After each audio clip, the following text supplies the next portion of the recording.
Bonjour, bienvenue dans la série sur les échecs. Nous sommes toujours sur les attaques de roc, par démolition du roc, à l'aide d'une attaque de pièces.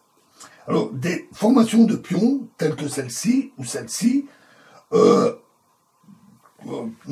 peut pas être tenues comme un cas où le roi est exposé, tant que les fous occupent les cases au centre de ce triangle, parce qu'il offre une bonne capacité de défense du roc. Un élément d'attaque important est alors de forcer l'échange de ce fou. Alors, la méthode usuelle, et même souvent, cette méthode d'échange est un élément d'attaque important, et cette méthode usuelle se traduit souvent par la mise de la dame en D2, le fou en H6, de façon à pouvoir échanger le fou. Et cette attaque se rencontre même fréquemment dès l'ouverture.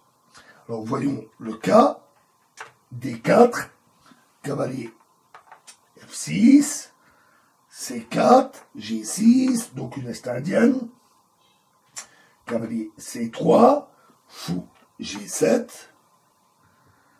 E4, D6, tout à fait classique,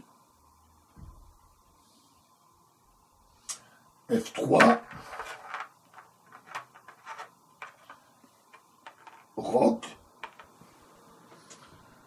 fou E3, cavalier C6 et dame D2.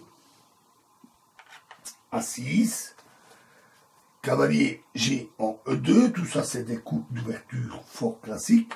Tour B8. Oui, excusez-moi, là je m'étais trompé, c'est fou en E3. Et ici, un coup très classique et très bon, c'est fou H6, qui est suivi de l'attaque par H4, cavalier G3 et H5. Le défenseur a tout intérêt à éviter cet échange. Par exemple, après ce coup-là, en jouant tour E8.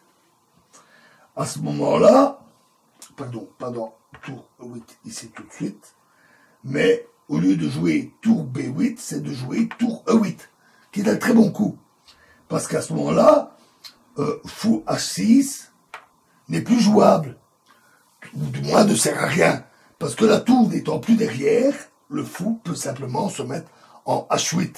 Les noirs ayant intérêt à ne pas échanger ce fou. Alors, nous verrons un exemple pratique dans la prochaine vidéo. Je vous remercie.